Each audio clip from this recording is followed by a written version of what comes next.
option for Oops, sorry. Keep going. their only option was to try to find some online scenario. And for some of them, it was they had a work conflict. Others, they had responsibilities at home to care for infants or care for elders who couldn't go to church. Some of them had health concerns, either concerning that they were vulnerable and might pick up a virus or some sort of bug at church, or that they had something they didn't want to share with other people at church. And the fourth category, which I had never really thought about, is there's people with social anxieties that want a church experience, but the thought of going out and meeting other people in public just so terrifies them, and they're really stuck to their home and they can't leave. And so for those people without an online option, they have no chance whatsoever for any church connection. And I think it's really important that we don't forget about those people. Yeah, so there's certain groups that aren't able to attend like in person, and so sometimes having virtual options is a helpful thing for that. If anybody's just joining, we're having a conversation about online church, virtual church, and why it matters with author Peter DeHaan here, who wrote this book, Visiting Church Online. And you're able to comment on Facebook here, any questions that you might have or comments. I'm going to be asking a couple questions, but feel free to post those questions if you have some. A question I had actually is, how did you go about researching this book? Like what did your journey look like and how did you do that? So, great question. But before I answer that, I'm going to give you one more reason why online church is important. And this was something that I discovered in talking with one of the pastors whose church I visited, and he made the comment kind of offhand, which was very profound. He says, I think that online may be the new front door to churches, that people aren't going to walk there in person to play that first experience online to see if it might be a good match for them. And that was so astute. And I think every church needs to be thinking about that. Yeah. When I visited 52 churches. There, the thing was, do churches have a website? And for today's modern crowd, if they don't have a website, they're going to view the church as not viable. And so back then, a website was important, but now I think having an online service is equally important. So, actually, I was just reading that this morning, and it's on page 67 where you talk about that, where streaming is the new front door, and so that people are like checking that before attending in person. Yep. So. Yeah, and it's fascinating to me because I know some people in the video game world that you ask them who their best friends are, and a lot of times they'll say they've actually never met their best friends in person. Right. They've only known them online. So just the way people interact and socialize and culture, it changes. So there's just a lot that's changing with that. So yes. Okay, now I can answer the question you asked. Yeah. When I started researching this book, I started with my own experience with my own church, where we went online. We thought it was for 2 weeks, and it was for 4 weeks, and then it was kind of open-ended. And so I chronicle my journey going to my church online, and I intersperse with that visiting other churches online. And what I did is I asked people on my email list, is your church online, and would you recommend I check it out? And some people said, my church is online, but don't check it out. But many of them were proud of their church and what they were doing. And so I got a whole list of churches to check out. I think it was 40 or 50 churches. And I didn't talk about all of them in my book, but I did talk about several of them and kind of intersperse that with my own journey of going online, going back in person, kind of, sort of, going back online, and just dancing back and forth between the two extremes as things change on a daily basis. Yeah, no, it's good. So I think that one of the things I found interesting is, you documented each of your church experiences, even when they did, I thought it was so interesting. There was one where you talked about going to drive-in church, which could be its own book in itself, I feel like, outdoor experiences. And I love how you distinguished between, and maybe this is a helpful thing for our listeners, but you distinguished between how there's a continuum of different online church experiences. Do you want to say anything about that? Sure. Sure. Let me give some background information first. As I was going through this and researching it, I realized that online church services fell in two categories. One was content that was custom made for online, where it might be someone in their house.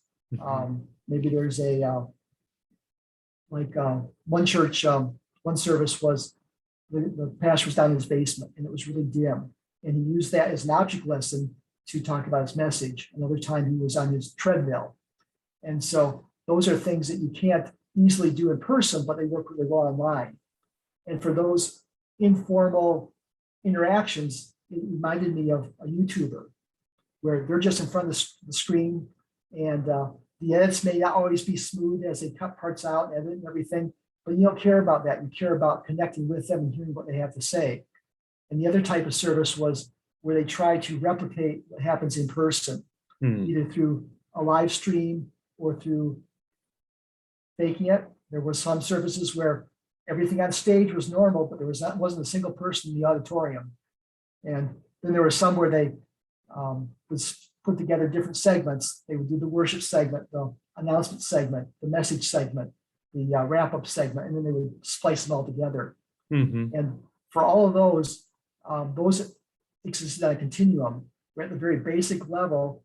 There's someone's got a camera set up in the back of the auditorium. It's set for a wide angle. They turn on the microphone and they just don't touch the camera the whole service. And for someone who is connected with that congregation and is used to what happens there, that's fine for them because they're seeing the people they know and are used to. But for a visitor, they're not going to equate that experience to a YouTuber. They're going to equate that to a concert or a presentation that they see online. And they're going to expect very professional, nice, smooth edits, clear video, nice audio.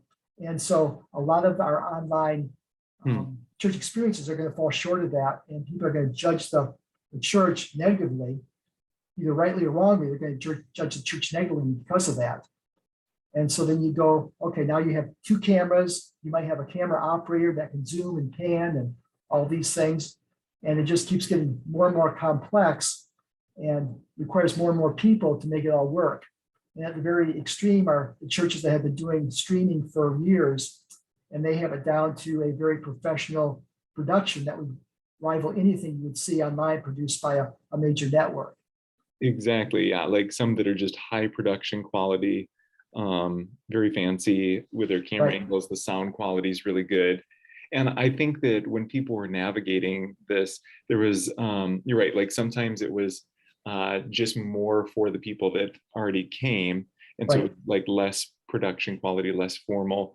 But then you have some really interesting and maybe sometimes awkward experiences, like people trying to sing worship together on Zoom, and one person's camera is picking up the audio and the other person's is not. So you have, I don't know, I've seen that happen, and it's fun the first couple times, and then the next few times you can tell who can sing and who can't. But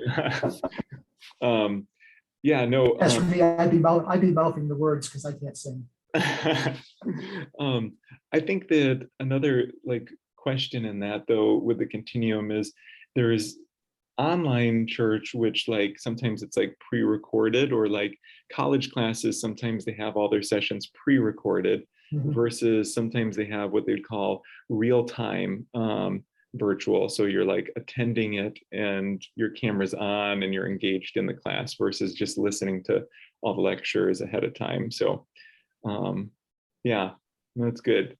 And then you also sent out a survey too in the book, right? I did. I sent out a survey, and it's not a survey that we could, that's mathematically sound, because I didn't do a good random cross section. It was just people that follow me, read my books, my blog posts, and who wanted to take part. So these were people that were highly engaged in church, much more so than the average person in the country or in the world. But I did get some good insight from them. And sometimes they gave alternate perspectives. Like a few people said that they didn't like to have church at home because there's too many distractions. Whereas another person said they liked church at home because there's fewer distractions. So it's all a matter of perspective. Yeah, gotcha. Yeah, no, I found those really helpful to look through some of their responses. Mhm. I'm going to ask a question, then I'm going to look at Facebook to see if there's other questions people are posting. But one of the questions I was going to ask is, in general, just how was the experience for you? What did you enjoy? And then what did you find challenging about virtual church? Like, yeah, both extremes there. What did you enjoy? And then what parts did you find challenging? Okay. Um, what I enjoyed and what many people in my survey pointed out is that when you go to church online, you don't need to dress up. You don't need to get in your car and drive someplace. You can just sit down and within there seconds, you're connected online. And so it's very convenient and requires not a lot of effort to take part. And although for me, the connection with people before and after the service is very important, for some people, they find that very difficult to navigate. And so they were happy to be able to avoid those conversations with people before and after the service. In fact, one person said when he went to church, he didn't like it because he had to answer the question of, why don't you come more often? Which was kind of a negative snowball effect of, well, you hassle me about it. I don't want to come anymore. So I just got sidetracked. Let's see, what was your original question? Just what what I liked. Yeah. What concerned me was, as I mentioned, I go to church for the community, which really doesn't happen during the message or the music that happens before and afterwards. And that's really hard to have community when you're online. And some churches had varying degrees of integrating or allowing that community to happen. One great way is to have the chat feature open in Facebook during the live stream. And some churches, it was pretty much people would show up, say hi, and they wouldn't chat the whole rest of the service. And other churches, there was interaction going back and forth the whole time. People reposting what the pastor just said that they really liked, or talk about the song or something like that. And there was interaction between the participants who were watching. So that was a form of community. Yeah.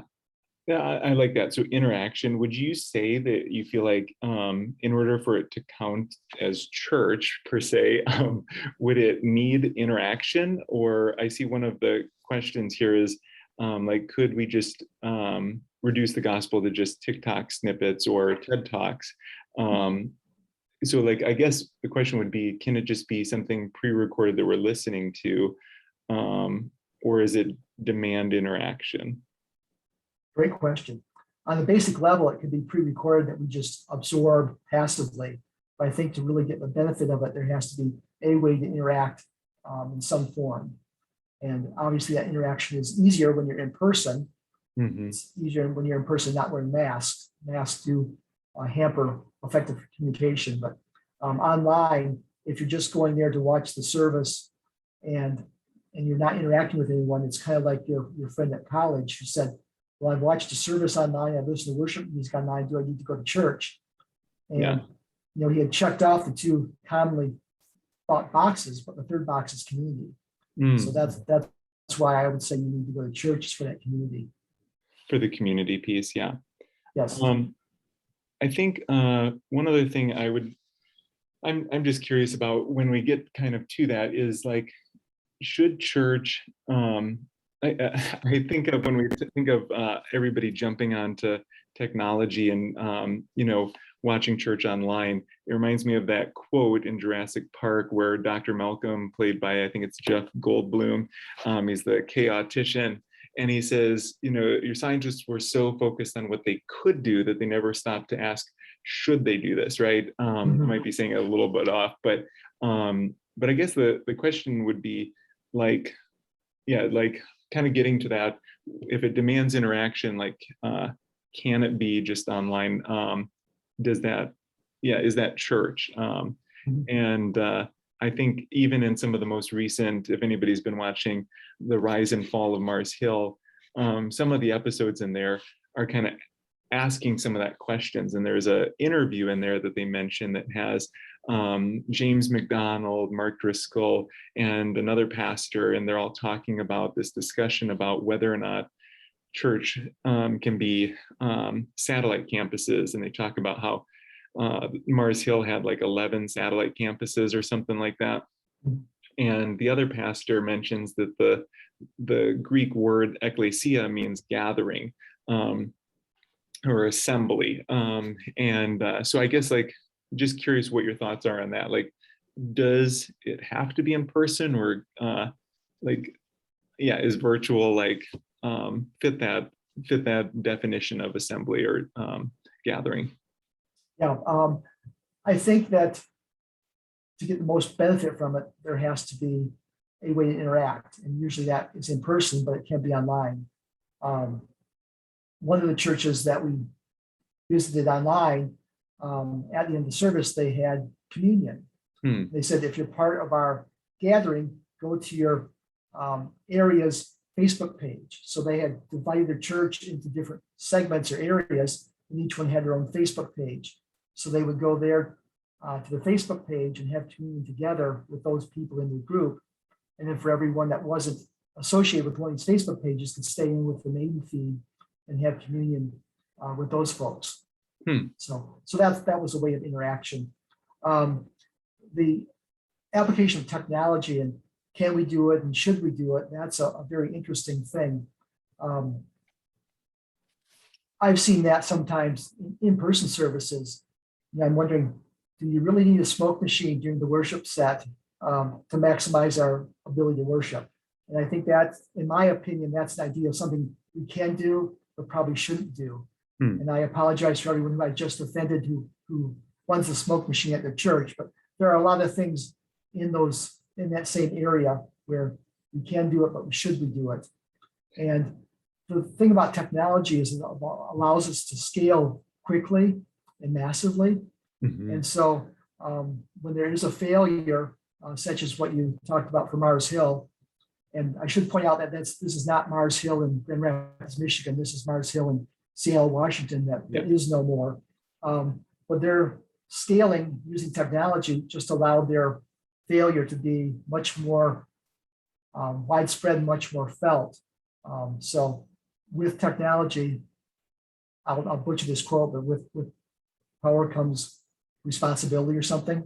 Oh, great power comes great responsibility. I knew you could do it for me. Spider-Man. Yes. So that's something to keep in mind is, if you have a congregation of 10 that meets in person and you fail, you affect 10 people. But if you have a massive worldwide ministry that affects 1 million and you fail, you affect a lot of people. Yeah. Yep. So technology enhances just whatever you do, basically. Good or for bad. Yeah. I think on the podcast too, it talks a little bit about how often we say technology is neutral, but often it's doing something or it's affecting things, right? And so I think that kind of just to that point, it seems like technology enhances what happens in church for better or for worse. I think another question I had is, what reasons should the church embrace virtual platforms? And then I guess on the flip side, what reasons should the church avoid virtual platforms? Like, is there any that you'd find and say, yeah, they shouldn't they should avoid that in terms of that platform, anything like that? Okay. Well, the reasons are, and I'll recap them because we covered them very early in our recording. So anyone that's joining us late, the reasons to do it is that we will very likely find ourselves in the situation again where we need to go online and can't meet in person. So we better be ready for it. The other is that there are people on the fringes of society that for whatever reason can't go to church in person, and we shouldn't ignore them. We should make options available for them to connect. And the third reason is that, as one pastor said, online streaming is the new front door to church. And I don't think we should forget that a great way of attracting new people is letting them first experience this online, hopefully in a good way, and then they can come and visit us in person. So the other side of that question is concerns, and that's not something I really covered in my book and haven't thought of too much. I suppose the concern is if you are sharing something online that shouldn't be shared. And the very basic example of this is a couple of the churches, they were very careful in their streaming to only show the officiants of the service, the priest and the organist, and were very careful not to even show the back heads of people who were there in person. And they felt that this was a very important issue of privacy that they wanted to protect and not show their congregant online. And I respect that, and I understand that. But I think also, if there's a video camera in church, you are kind of going to expect that you might be have your image captured on that. So, another concern is if something happens at church that is a very private and personal manner. It's one thing to share it with your church family in person, but it's another for it to be recorded on the internet for anyone across the world to see if they want to see it. And so that's something that we need to be careful of as well. Yeah. If there's something that's shared that's more personal or stuff like that. Yeah. I'm interested because I do know that a lot of people, their churches switch to doing communion at home or different things like that, or even like how kids' church worked, like Sunday schools and stuff like that, like how churches modified to do that. And just seeing a lot of different, I think it's also a place for innovation, and that the church should also be a place that's safe to experiment Yes. and learn new ways of doing things. And that the church the method always needs to be flexible. I'm curious also through this experience of checking out a bunch of different churches online, and I looked at the back and there was a list of a bunch of churches that you went to online. Yes. What did you learn? Like, what was something that you'd say? I think each chapter has a takeaway, but I'm curious, like, what would be your main takeaway from the book and from this journey, or any interesting stories you want to share with that too? Okay, great. I'll give you two takeaways. And this also goes back to something we covered earlier, but it's good to reiterate it and hit it again. If you're doing custom content online, I think follow the example of YouTubers and engage with your audience and make it very personal, and just have that closeness there. And there it's what you say and how you present yourself is what matters. As long as the audio is sharp and the video is sharp, the audio is clear, that's the main thing. So you don't need professional edits. You don't need to really put a lot extra technology into it. And so I think that's the model, is to one, go after the YouTuber vision, YouTuber approach, if you will. The other is if you're not doing that and trying to replicate a live service, there, I think quality is very important, because the expectation of viewers is going to be very high. And so I don't want someone to just say, okay, we throw up a camera in the back of church, turn it on, and we're good to go. That's going to turn off more people than it's going to help and encourage. So I think in that respect, the quality of production is very important, and don't go down that path unless you're ready to do what you can do to make it be a quality production. Yeah. Got another question here that someone posted, but or John posted: is the church pacifying people with or their social anxiety to the detriment of their spirituality by allowing people to view church solely online? So I guess, like, is it maybe what's getting at it, the question here is it actually to people's detriment spiritually to just allow them to view it only online? Like, does that, how does that affect that?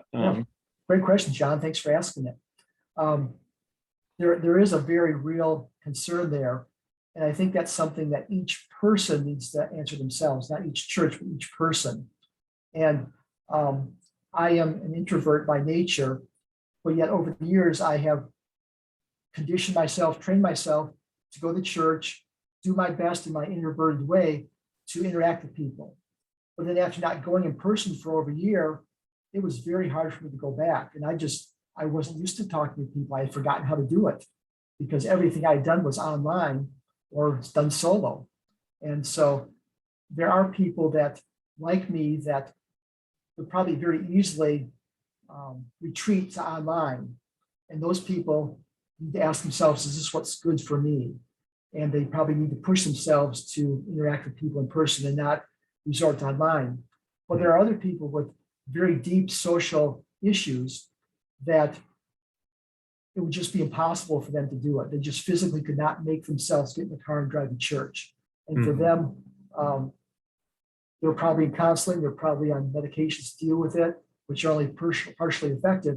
And for them, the only opportunity for them to have any spiritual connection is online.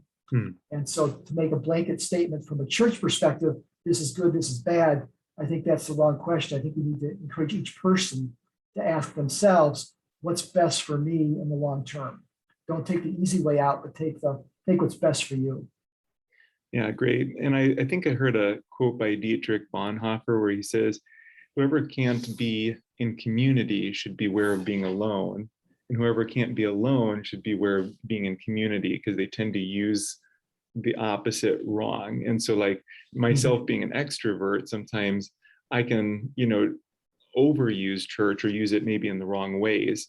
And so it's sometimes like also needing to learn from introverts or different things to how to process spiritually on my own as well too. So and Jesus does talk about it. He says, wherever 2 or 3 are gathered, I am there in their midst. And so it does talk about gathering like physically together. And I guess a question would be, once more of the pandemic seemed to subside and people were able to move back in person, I guess a question would be is if somebody had moved fully online in church, should they transition and move back?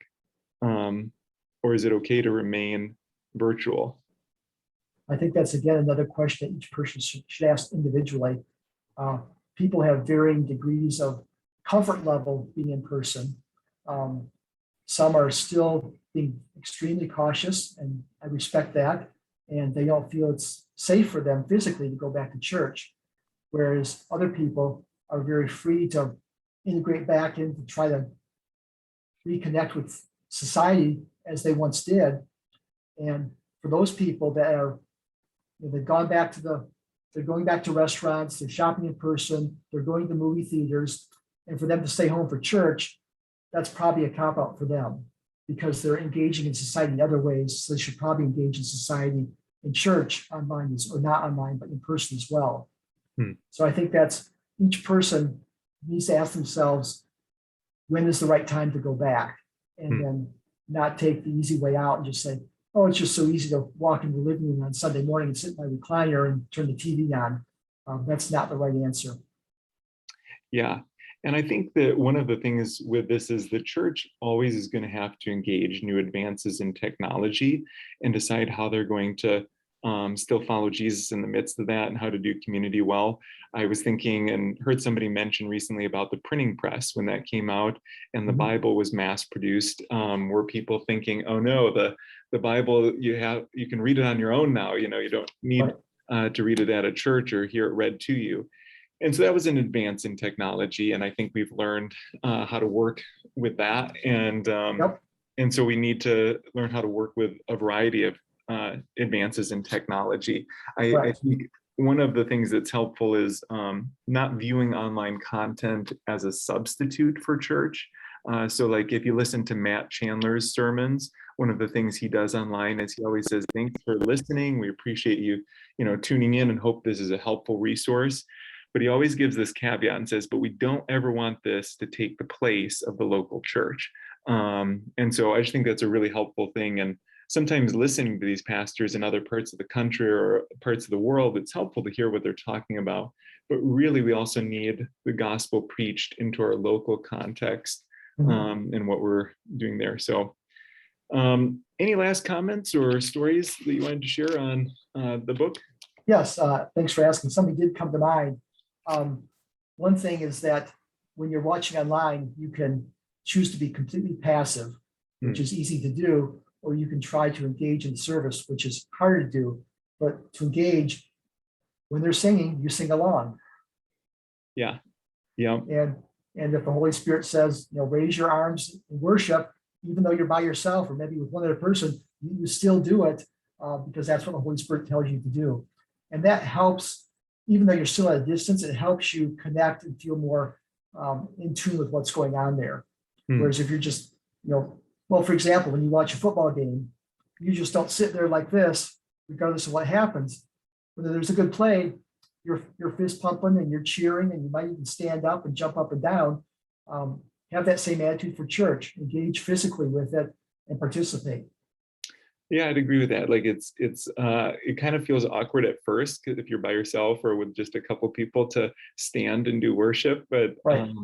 I think it's helpful to engage and to be a part of what's happening wherever you're at. Correct. And I think you talk in your book too about some of the interactions and how there's even virtual church where you can create an avatar. Is that what you said? Yes, that's a good thing for us to mention. When I first started researching this book, I was going to call it virtual church.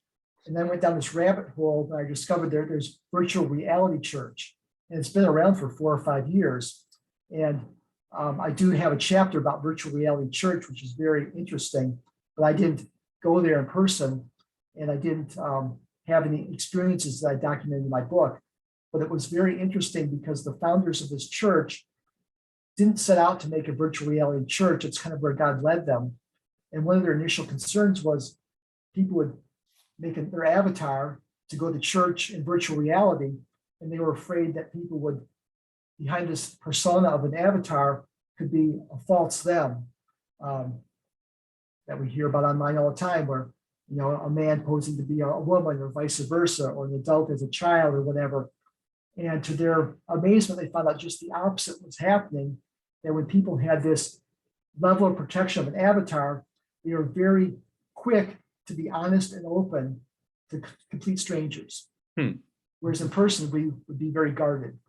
And so they found that the avatar was actually helping them to connect better with the people who attended. Interesting. Yeah.